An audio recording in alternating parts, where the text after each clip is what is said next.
Hi friends, welcome to our channel. ఇక్కడ ఇంటికి అందరూ కూడా వస్తారు. తాతగారిని పలకరించడానికి ఇంట్లో వచ్చిన వాళ్ళందరినీ కూడా చూడటానికి. ఇక వాళ్ళందరూ ఊరిలో ఉన్న గుడి గురించి మాట్లాడుకుంటూ ఉంటారు. గుడి ఇంకా ఎన్నాళ్ళు ఇలా మూసి ఉంటుందో ఏంటో అని మాట్లాడుకుంటూ ఉంటారు. ఇక వచ్చిన వ్యక్తులైతే గుళ్ళోకి వెళ్ళిన ఏ వ్యక్తి కూడా బ్రతకలేదు, తిరిగి రాకపోగా వెళ్ళిన వారెవరూ కూడా ఒకవేళ తిరిగి వచ్చిన ఊరి పొలిమేర దగ్గర చచ్చిపడి ఉంటున్నారు అని అంటూ ఉండగా అదంతా విని ఒక్కసారిగా ఇంట్లో వాళ్ళందరూ షాక్ అవుతారు. ఇకప్పుడు శరణ్య అంటుంది, అదేంటి పవిత్రమైన గుడి దగ్గర ఇలాంటి అపచారాలు ఎందుకు జరుగుతున్నాయి, చాలా బాధాకరంగా ఉంది అని చెబుతూ ఉంటుంది.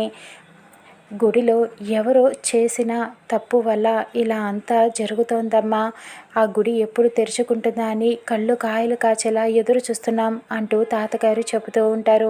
ఇకప్పుడు ఆనంద అంటుంది, గుడికి పూర్వ వైభవం తొందరలోనే వస్తుంది, వచ్చి తీరుతుంది అంటూ అంటుంది.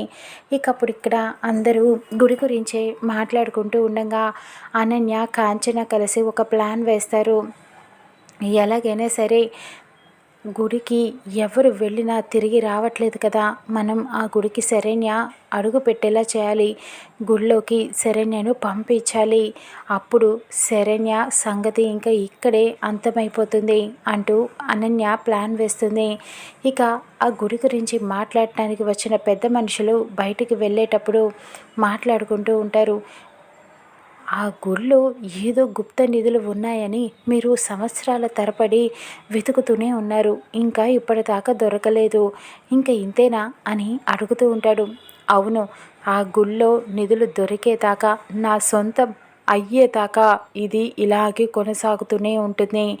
ఈ విషయం తెలిసిన వారు ఎవ్వరూ కూడా బ్రతికి బయటపడరు అని చెప్పి మాట్లాడుకుంటూ ఉంటారు. ఇక ఈ గుడి విషయాన్ని ఆనంద శరణ్య ఎలా తెలుసుకుంటారో చూద్దాం రానున్న ఎపిసోడ్లో.